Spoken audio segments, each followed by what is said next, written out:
자, 113회 우리 전산세무 1급 우리 세무조정 부분 보도록 하겠습니다. 먼저 1번. 가산세액 계산하고, 계산서 작성하고, 법인세 과세표준 세액조정 계산서에 가산세액을 반영하시오까지. 자, 그러면 어떤 가산세를 내야 되는지 여부를 한번 체크를 하셔야 되는데, 먼저 적격 증명서류, 미수치 과산세에 대한 해당 여부를 한번 보도록 하겠습니다. 지금 소모품비, 기업업무 추진비, 임차료 이렇게 나와 있는데요. 적격 증빙을 받는 개념이 이제 기업 업무 추진비가 있고, 이제 그 외에 비용이 있다고 했을 때, 둘 다 얼마까지는 3만 원까지는 괜찮은데 3만 원 초과분에 대해서는 무조건 적격 증빙을 받아야 되는 건데요. 만약에 3만 원 초과분을 받았다. 적격 증빙이 아닌 걸로. 그러면 기업 업무 추진비는 아예 비용으로 인정이 안 됩니다. 송금 불산입.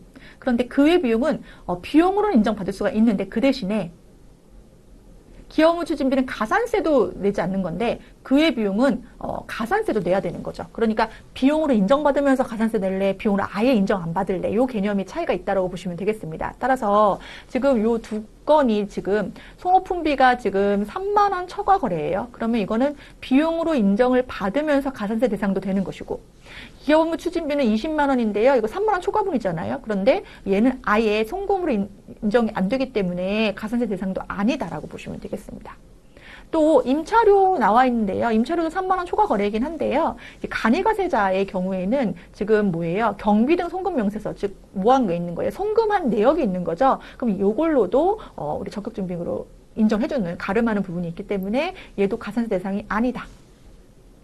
그래서 지금 적격 미수치 가산세 대상은 우리 요 320만 원만 된다고 보시면 되겠고요. 또 두 번째, 사업연도 중 주식 등 변동사항이 발생했는데 요 주식 등 변동사항 명세서 미제출했습니다. 미제출 가산세 있습니다. 이것은 1억 원에 대해서 가산세에 해당되는 금액이 있고요. 자, 1개월을 초과했기 때문에 그 퍼센테이지가 제일 높은 걸로 1개월 이내면 5%인가 그런데 이제 1개월 이내 초과를 했기 때문에 더 높은 퍼센테이지로 우리가 가산세 계산이 되는데요.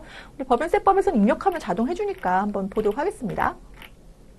자, 입력할까요? 자, 어디 가셔서 먼저 회사를 바꾸셔야 되죠. 네, 덕산기업을 바꾸시고요.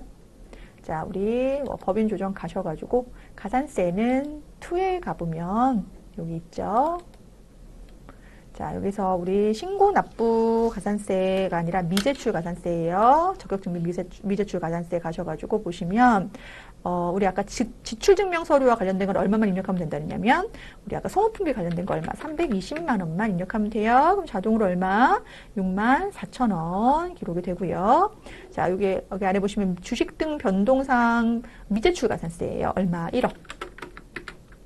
자, 그러면 우리 0.1, 그쵸? 예, 이렇게 계산을 하면 되겠습니다. 예, 이렇게 지금 1개월이 뭐했기 때문에 초과했기 때문에 위에 있는 1번에 해당되는 퍼센테이지로 우리가 가산세가 계산된다. 1%, 예, 1%, 5% 이렇게 되겠네요. 0.5% 이렇게 네, 계산하고 넘어가겠습니다. 자, 그러면 이렇게 하고 끝나는 게 아니라요. 저장하시고요. 예 하시고 어디로 가셔야 돼요? 예, 조정 계산서 가셔야 됩니다. 가셔서 이 불러오기를 한번 불러와 볼까요? 자, 그러면 뭐가 불러와지냐면 이 가산세가 이렇게 불러와집니다. 예, 그래서 직접 입력하셔도 되고요. 이렇게 불러오기로 불러와셔서 가산세에 불러와서 106만 4천 원 반영하셔도 되겠습니다. 저장.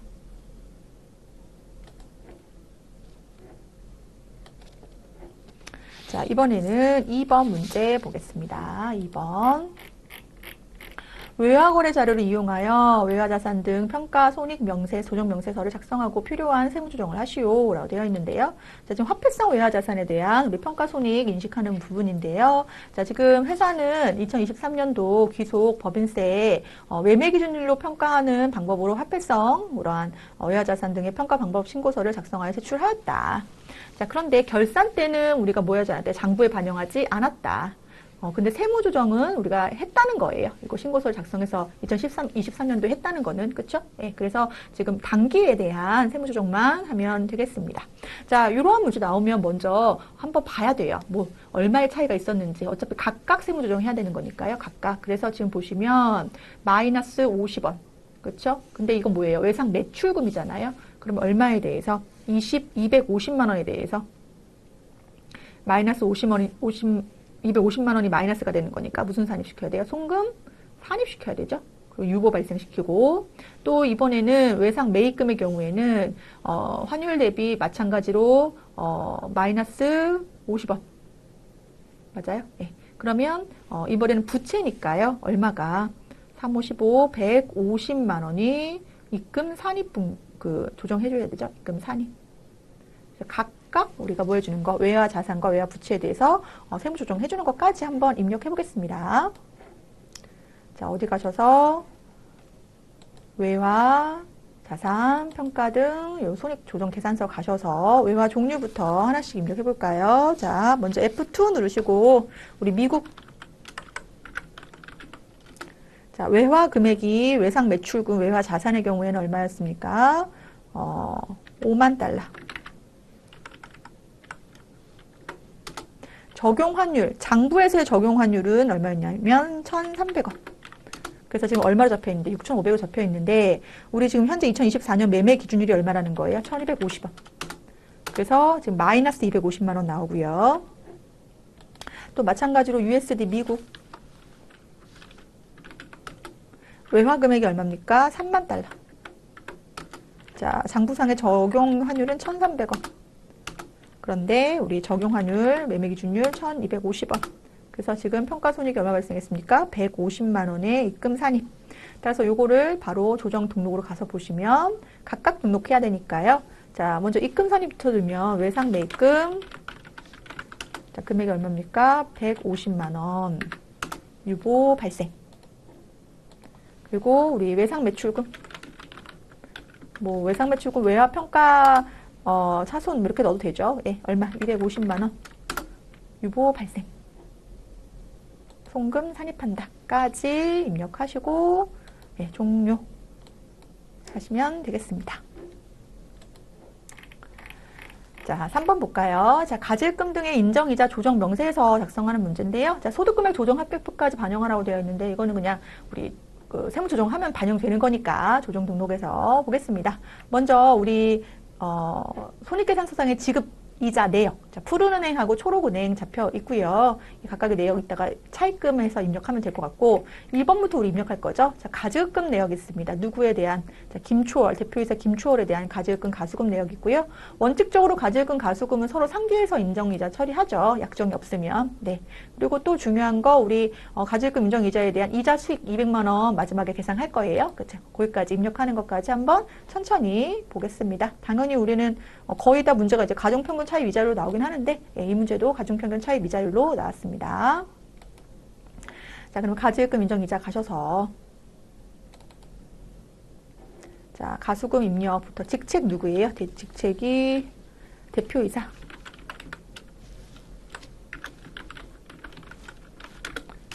자, 우리 김초월. 자, 적요 우리가 지금 보면 혹시 불러올 수 있는 데이터 언제 한번 불러볼까요? 예. 불러오기. 전기 2월 자료는 불러왔는데요. 1억 맞죠? 네, 1억. 그런데 나머지 자료는 없으면 그냥 직접 입력하시면 될 것 같습니다. 자, 대역. 날짜 언제예요? 2월 3일. 자, 금액은 5천. 자, 그리고 우리 회수. 금액이 날짜가 언제냐면요. 12월 28일. 자, 금액이 얼마냐면 7천. 예, 이렇게 입력을 해주시고요. 자, 그리고 이제 가수금 관련해서는 여기 바꿔서 입력하시면 되죠. 가수금. 가수금에 대해서는 지금 가수로 들어가셔서 날짜가 몇 월 며칠입니까? 우리 5월 10일. 자, 금액이 얼마냐면 3천. 네. 그래서 각각의 가지금, 가수금 내역 입력했고요. 자, 그 다음에 차입금 가셔서 거래처 F2로 한번 불러와 볼까요? 누구부터? 푸른은행부터. 자, 불러오고 자동으로 한번 불러와 보겠습니다. 내용 맞을까요? 자, 지금 보시면 2억 원에 지금 차입금 맞고요. 예. 지금 이자율은 얼마입니까? 4.5%는 직접 넣어주겠습니다. 4.5%. 그리고 이자 900만 원 들어가 있고요. 자, 이번에는 초록은행. 초록은행 확인 눌러주시고, 자, 이자율 직접 넣을까요? 4%. 예, 1,600만 원. 네, 이렇게 들어가지긴 해요. 자, 되셨을까요?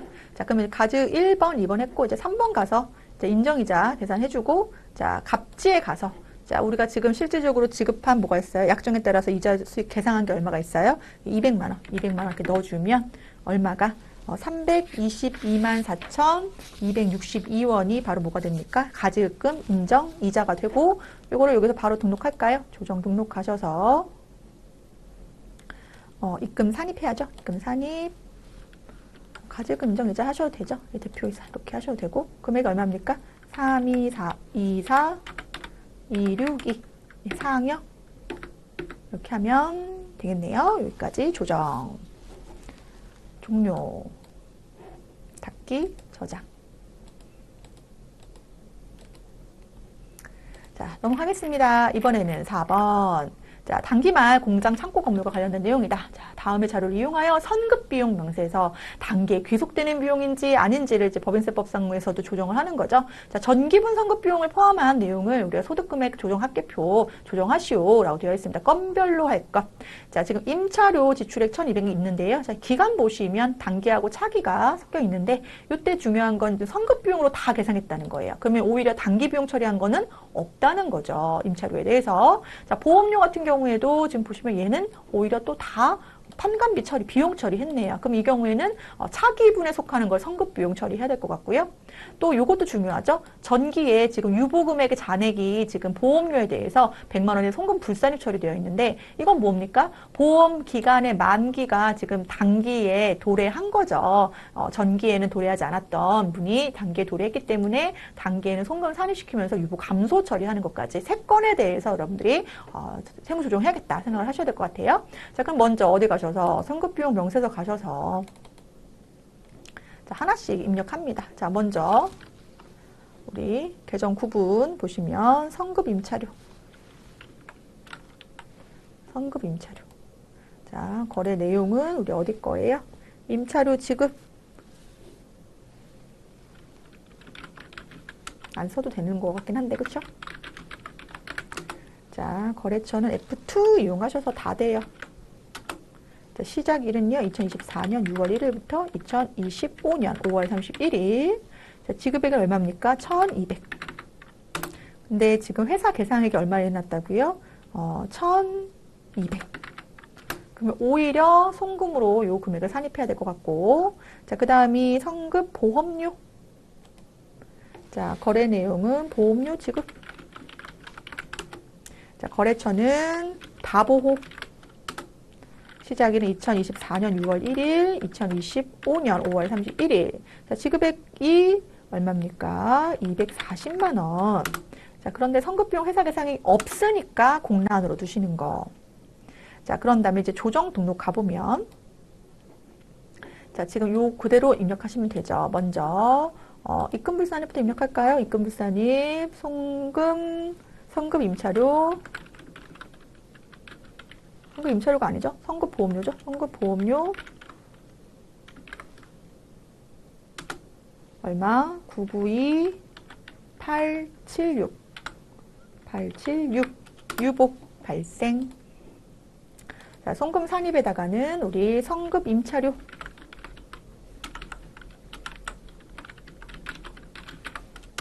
금액은 7021 979 7021 979 자, 입력하고 우리가 유보 발생 처리하죠. 유보 발생 처리하고 여기에는 없지만 우리 전기분 넘어온 거 뭐 해야 돼요? 송금 산입시켜야 되죠. 그래서 전기 선급 보험료 금액 100만 원이었죠. 100만 원은 무슨 처리? 유보 감소 처리한다. 까지 입력하고 종료. 나오겠습니다. 닫기, 저장. 자, 우리 마지막 문제인가요? 자, 자본금과 적립금 조정명세서의 2월 결손금 계산서 작성하는 문제입니다. 자, 2월 결손금은 우리 어디서 보게 되는 거냐면요. 우리가 과세표준 계산할 때 많이 내용 나왔던 건데, 우리가, 기본적으로 뭘 구하죠? 각 사업도 소득 금액을 구하죠. 각 사업, 연도, 소득 금액을 구하면, 여기에서 이, 비, 소를 차감해서 뭘 구하죠? 과세표준을 구하고 과세표준에다가 우리가 세율을 곱한다라고 보시면 되는데 이때 이, 비, 소가 바로 뭐예요? 2월 결손금, 비과세, 소득공제 이렇게 얘기하는 거죠. 그럼 2월 결손금이 무조건 해주는 게 사실은 아니었어요. 뭐예요? 2020년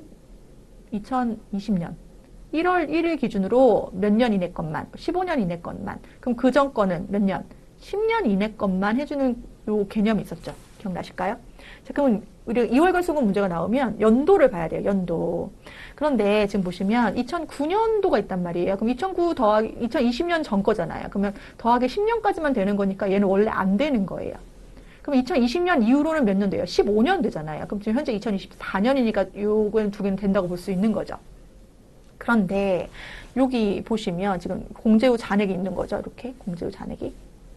그런데 위에 2월 결손금 잔액은 대주주가 결손보전 목적으로 기증한 뭐에 대한 거래요? 자산수중 이익을 뭐 하기 전에요? 상계하기 전의 금액이다. 자, 뭐냐면 이 연도에 제한이 있는 거는 원칙이지만 예외사항이 있었는데 그게 누구였냐면 자산수중 이익하고 채무면제 이익. 자산수중이익은 말 그대로 그 대주주가 뭐 한 거예요? 아, 회사 힘들죠? 하고 지금 자산을 좀 기증한 거고. 채무면제이익은 뭐예요? 아, 힘들죠? 하고 부채를 탕감해 준 거잖아요. 그러면 이런 거 가지고 한 결손금 한 거는 뭐가 없다? 그 기간의 제한이 없다. 기한의 제한이 없다. 기한의 제한이 없다. 라고 보시면 되겠습니다. 따라서 얼마에 대해서는 이 6천만 원이 원래는 안 되는 건데 이 중에 결손금 보전에 사용한 얼마에 대해서는 4천만 원에 대해서는 기한의 제한이 없음으로 뭐 할 수 있다. 공제받을 수 있다라고 볼 수 있겠습니다. 자, 그래서 우리 이미 자산수중이익에 대한 세무조정까지 했다라고 보기 때문에 요거 2월 결손금 관련된 서식만 작성하면 될 것 같네요. 자, 자본과 적립금 조정 명세서 한번 들어가 보도록 하겠습니다. 자, 들어가셔서 자, 보시면 여기 을, 병, 그리고 뭐 있어요? 갑 이렇게 있죠? 예. 우리가 보통 을하고 갑 관련된 건 많이 보는데 오늘은 요 2월 결손금으로 들어가는 겁니다. 2월 결손금. 자, 그러면 우리가 3건의 2월 결손금을 넣어줄 건데요. 먼저 2009년 몇 월 며칠 12월 31일 시점으로 자, 지금 일반 결손금이 얼마가 있었대요? 발생금 총액이 1억 5천. 자, 그런데 소급공제를 받은 게 얼마가 있고 5천. 기공제액이 얼마가 있다? 4천이 있다. 자, 그런데 이때 이 보전이 뭐예요? 자산수중이익이나 채무면제이익에서 결손금 보전에 사용했다는 뜻이에요. 그럼 여기다 얼마를 넣어주고? 4천을 넣어주고. 그런데 이게 기한 내입니까? 아니죠. 10년이 넘은 거예요. 그럼 얘를 뭐로 넣어주고? 0을 넣어주고. 기한 경과를 넣어주고. 왜냐하면 얘는 기한 경과가 되는 이유가 뭐예요? 결손금 보전에 썼기 때문에. 그래서 원래 잔액이 지금 얼마 있는데 6천 있는데 6천 중에 얼마만 4천만 이렇게 사용할 수 있다라는 거예요. 그렇죠? 자, 2020년 12월 31일. 자, 이번에는 일반 결손금 얼마? 7천. 자, 소급공제 없고요. 기공제액이 얼마입니까? 2천.